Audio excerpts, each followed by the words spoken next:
Apakah kalian masih ingat dengan sosok pemuda yang menggemparkan media sosial ini? Dia sempat viral karena berhasil menerbangkan pesawat rakitannya sendiri. Bahkan, ia sampai diundang ke istana oleh Mueldoko, bukti betapa fenomenalnya karya pemuda bernama Chairul ini.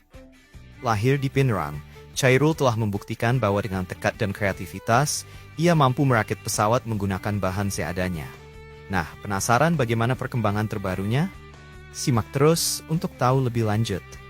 Menurut kalian, masih kita perlu mengandalkan teknologi luar negeri ketika anak bangsa sendiri mampu seperti ini? Siapa bilang warga sipil tak mampu menciptakan pesawat? Chairul, pemuda asal Kelurahan Palamea, Pinrang, Sulawesi Selatan, telah membuktikan bahwa semangat besar bisa menghasilkan karya luar biasa. Dengan menggunakan barang rongsokan, ia berhasil merakit pesawat yang benar-benar bisa terbang. Tentu saja tak mudah baginya. Dari kalkulasi tenaga, ukuran sayap, hingga pembuatan kemudi dan roda, semua harus dihitung cermat. Seorang montir yang bahkan tak tamat SD berusaha keras mewujudkan mimpinya.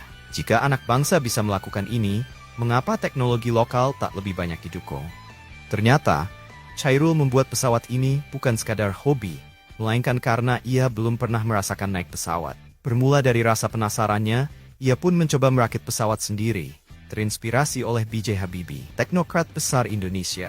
Tak punya pendidikan formal di bidang ini, Chairul hanya berbekal pengetahuan dari YouTube, sedikit modal, dan barang bekas. Ia bahkan mengumpulkan 50 kg aluminium untuk membuat kerangka pesawatnya. Luar biasa, bukan? Jika Chairul bisa menggapai impian seperti ini, apa alasan kita untuk menyerah? Kerangka pesawat Chairul dilengkapi dengan sayap dari aluminium yang dilapisi parasut mobil. Untuk roda belakang, ia menggunakan ban Grobax, dan roda depan memakai ban motor matic pribadinya. Bahkan mesin pesawatnya adalah mesin Kawasaki Ninja Shroud-Free lampu cc. Semua ini dirakit saat bengkel tempatnya bekerja tutup. Bagaimana pendapat kalian tentang inovasi Chairul ini? Apakah kalian setuju jika hasil karya seperti ini harus lebih mendapat dukungan?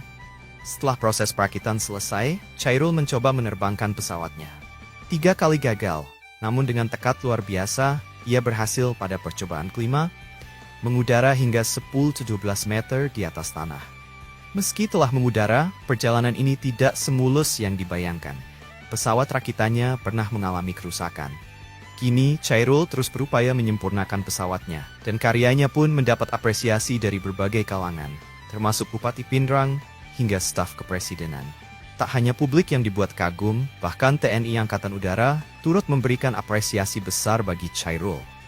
Kepala Dinas Penerangan TNI AU, Marsma TNI Fajar Ardianto, berencana memasukkan Chairul ke dalam PB Federasi Aerosport Indonesia.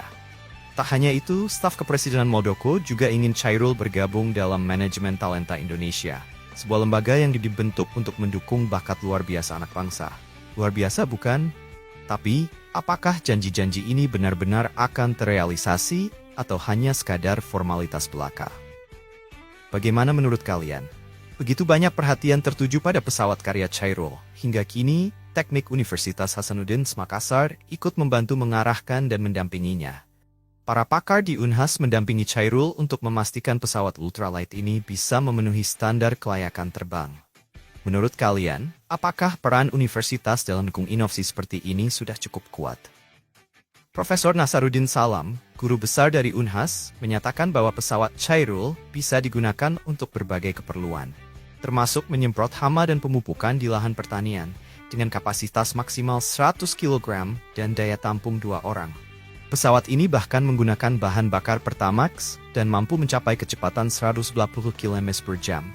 Dengan fitur-fitur canggih ini, seharusnya pesawat karya Chairul mendapatkan lebih banyak dukungan, bukan? Setujukah kalian? Untuk membuat pesawat ini diperlukan 2 komponen utama, mesin dan kontrol kokpit. Rangka pesawat dibuat dari baja dan besi yang dibungkus fiber silikon anti peluru, sementara sayapnya menggunakan bahan aluminium. Komponen seperti rusuk sayap dikerjakan di Laboratorium Teknik Unhas sejak September 2020, dengan sisa perakitan yang dilakukan di Pinrang, kampung halaman Chairul. Apakah menurut kalian dengan perkembangan seperti ini, Chairul bisa menjadi pionir dalam industri penerbangan lokal? Menurut Profesor Nasaruddin, pesawat ini diharapkan bisa diuji coba secara penuh dalam 5 tahun ke depan, sesuai standar penerbangan nasional dan internasional. Meski saat ini, Pesawat masih dalam status display, harapan agar pesawat ini bisa benar-benar terbang terus menyala. Chairul dan tim pendamping bersiap meluncurkan pesawatnya di Penrang, Februari 2022, jika mendapat izin dari Menteri Perhubungan. Bahkan, pesawat ini berpotensi dijual, menarik minat komunitas penerbangan hingga pemerintah daerah. Apakah kalian mendukung pesawat karya anak bangsa ini untuk dipasarkan dan digunakan dalam negeri? Pesawat ultralight ciptaan Chairul ini bukan hanya untuk impian pribadi, tetapi juga untuk kepentingan yang lebih luas. Mulai dari transportasi pribadi hingga sektor pertanian. Dukungan dan antusiasme terus berdatangan, dan banyak pihak, termasuk komunitas penerbangan dan pemerintah daerah, tertarik untuk membeli. Apakah dari kalian ada yang merasa terinspirasi atau bahkan ingin mendukung karya Chairul ini lebih jauh?